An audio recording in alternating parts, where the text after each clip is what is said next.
ঢাকার কেরানীগঞ্জে একটি অবৈধ ডেন্টাল ক্লিনিকে ম্যাজিস্ট্রেট পরিচয়ে অভিযান চালাতে আসলে মাহবুবুল হক শুভ ও মোতালেব হোসেন কিরণ নামে দুই প্রতারককে আটক করেছে জনতা। পরবর্তীতে দক্ষিণ কেরানীগঞ্জ থানা পুলিশ তাদেরকে হেফাজতে নিয়েছে। আটক শুভ ও কিরণ দুজনেই রাজধানীর জুরাইন এলাকার বাসিন্দা।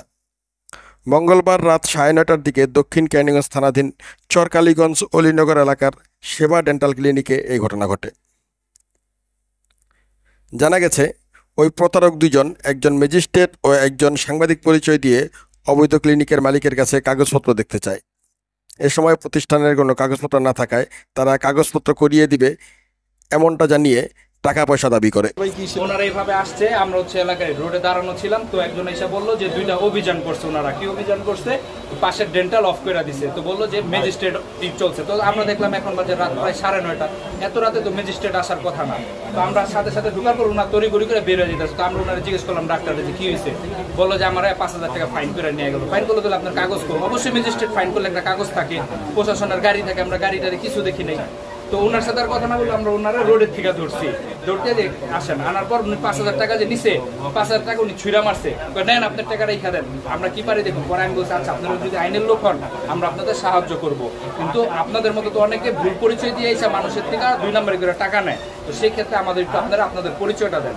তো তখন উনি পরিচয় দিচ্ছে প্রেস এবং উনি পরিচয় দিচ্ছে হচ্ছে প্রশাসনের একটা যে কোনো একটা মন্ত্রণালয়ের নাম হচ্ছে ওনার সাথে অকিটকিটা আসছিল।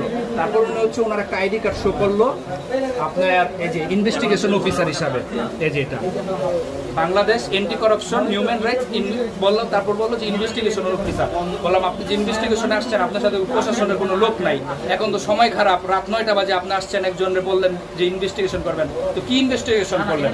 বললো যে আসছে উনি 5,000 টাকা দিচ্ছে একটা কাগজের জন্য, এবং ওনারে আমরা জিজ্ঞেস করলাম, ওনার ভাষ্য ছিল যে উনি 5,000 টাকা প্রাথমিকভাবে চাইছে এবং 50,000 টাকা ওনার সম্পূর্ণ কাগজপত্র রেডি করতে এবং ওনার লাইসেন্স নাহলে বাতিল করে দেবে 50,000, মানে 5,000 টাকা দিলে ওনারা যে হেড স্যারদের কাছে কমপ্লেনটা করবে না, আর যদি না দেয় তাহলে 50,000 টাকা লাগবে, হেড স্যাররা আসলেই করবো। তারপর ওনারা ধরলাম, উনি বললো যে উনি সাংবাদিক, তো আমাদের এলাকার একজন স্থানীয় সাংবাদিক আপু আছে, উনিও আসছিল রোডে, ওনারা ডাকলে ওনাদের অফিসে ফোন দিচ্ছে, উনি কোনো পরিচয় দিতে পারে না অফিস থেকে, মানে ওনারা চিনে না। এই তারপরে এলাকার জনগণ ধরলো, পরে স্যার আসলো, স্যার এসে কি করলো যে টোটালি বাটপার, ওনাদের মোবাইল এরকম আরো অনেক আছে, অনেক ভুয়া ডকুমেন্ট, এই যে আপনার ভুয়া আইডি কার্ড বানিয়ে নিয়ে আসছে, কাগজের মধ্যে সিল বানিয়ে নিয়ে আসছে, একজনের 2টা 3টা আইডি কার্ড, অকিটকি যে একজনের এক ব্যক্তিরই 2টা প্রেসের হিসেব থেকে 2টা আইডি কার্ড, এগুলো সহ যে আমরা ধরলাম। তারপরে আপনারা আসলেন। তবে আটক দুজন বিষয়টি অস্বীকার করে বলেন মালিক নিজেই তাদেরকে টাকা পয়সা দিয়ে ম্যানেজ করতে চেয়েছে।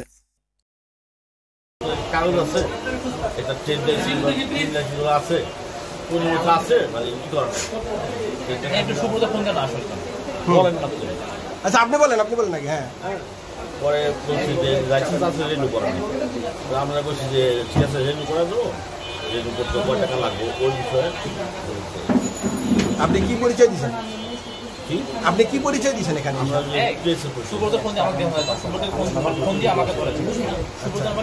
প্রেসের থেকে আইসা গিয়ে কেউ রিনিউ করে দেয়? আপনি প্রেসের থেকে আসতেন, আপনার কাজ হচ্ছে হলো আপনি এখানে আসবেন, আপনি তথ্য সংগ্রহ করবেন, আপনি চলে যাবেন। প্রেসে তো আমরাও কাজ করি, আপনাদের জন্য তো যে আমাদেরও সম্মানহানি হয় নাকি? তাহলে এই কাজগুলি কেন করেন? আর কি করছেন এখানে? কি করছেন ডিটেলস বলেন কি করছেন, আর কি করছেন? টাকা নিছেন? 5,000 টাকা নেন না, ভিডিও দেখেন, তুই কাগজ করার কে? তুই টাকা নিছিস, তুই কাগজ করার কে? তুই অফিসার? আর আপনি কি? আমি হচ্ছে প্রেস।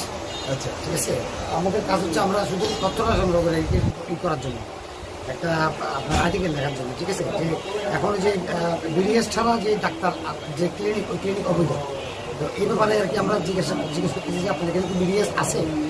উনি বলছে না বিডিএস নেই। তো বললাম যে আপনি তো জানেন মামলা, ওনাদের যে মামলা চলতেছে সেই কাগজটা ওনারা বের করে দিচ্ছে যে ভাই আপনি বিডিএস রাখেন, ওনার সাথে কথা আছে, আপনি বিডিএস রাখলে ক্লিনিক চালাতে পারবেন না, বিডিএস চালাবো আর ক্লিনিক চালানো জানা, আপনি অ্যাসিস্ট্যান্ট থাকবেন বিডিএস। এই কথোপকথনের মাঝখানে ভাই উনি নিজেই বলতেছে আমার কাছে কিছু নেই, আমি রিনিউ করাইনি, ওনাকে টাকা দিচ্ছি, উনি নিজ থেকে দিচ্ছে। এটাই হচ্ছে, আমি প্রেস, আপনি প্রেস, সম্মান করি, যেটা সত্য কথা, আর কিছু না, আমরা কোথাও থেকে কোনো টাকা পয়সা নিয়ে নেই। ঘটনাটি আসলে কি ঘটেছিল সে বিষয়টি জানিয়েছে প্রতিষ্ঠানের মালিক বিজয় কুমার। আমি একজন পেশেন্ট দেখতেছে হুট করে আইছে, হ্যাঁ, আসার পরে বলতেছে আপনি কি বিডিএস? আমি চিনি না, আমি কি বিডিএস না, আমি টেকনোলজি। আমার কার্ড দেখা, তারা আমার কাগজ দেখাইছি, দেন আমি যে টেকনোলজিস্ট আমার নাম এই জায়গায় আছে, হ্যাঁ, আমি সার্জেন না, আমি সার্জেন করে লিখছি না, হ্যাঁ, তা আমার যদি আপনার একটা বিডিএস সার্জেন বসাইতে হইব, আমি যে বসাইতে সময় দেন, আমি দেখি একজন বসাইতে পারি কিনা, হ্যাঁ। তখন এক একজন উঠে করতেছে, স্যার এটা করতেছে, এনে ফোন দিয়ে করতেছে, ওনে পুলিশ ধরে নিয়ে যেতেছে। কতজন আসতো ওনারা? 2 জন। আচ্ছা, ফোনে ব্যস্ত রাখতে, হ্যাঁ, ফোনে ব্যস্ত, এক একজনে ফোন দিতেছে, ওই জায়গায় ইয়ে করছে, মনে ধরে নিব, ওই জায়গায় ওই চেম্বারে ইয়ে করতেছে, লুক দিব, আমার একটা ছবি দেখাইছে কি এরা ইয়ে করে, মানে যে একটা যে অভিযান চালায় না 10-12 জন, এরকম একটা ছবি দেয় যে আমরা মানে ভক্ত অধিদপ্তরের অভিযান চালায়, এরকম একটা ইয়ে করছে। পরে এটা করছে যে একটু টাকা দেন, ইয়ে করেন, টাকা দেওয়া দেন। এই যে ছবিটা দেখাবো, যে ছবিটা দেখাইছে ভক্ত অধিদপ্তরের অফিসারদের সহ, পুলিশ অফিসারদের সহ, এই টাকা চাইতে, এই টাকা যখন যাই তখন আমি কি করি, আবার আমাদের কাছে টাকা 5,000 টাকা চাইতে প্রথমে করে ইয়ে করছি, আমার কাছে নাই গা, তাও যেটি আছে এইটি সবজি লইয়া যেটি আছে এটি লইয়া যেতে টাকা।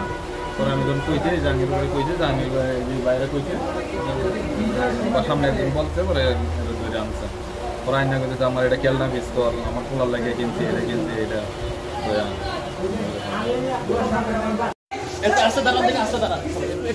একটু দাঁড়ান।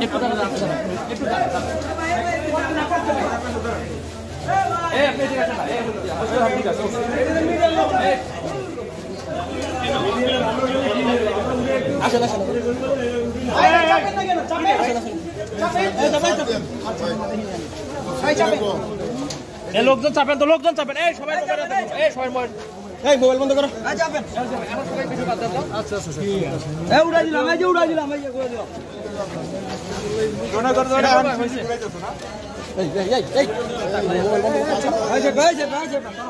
এই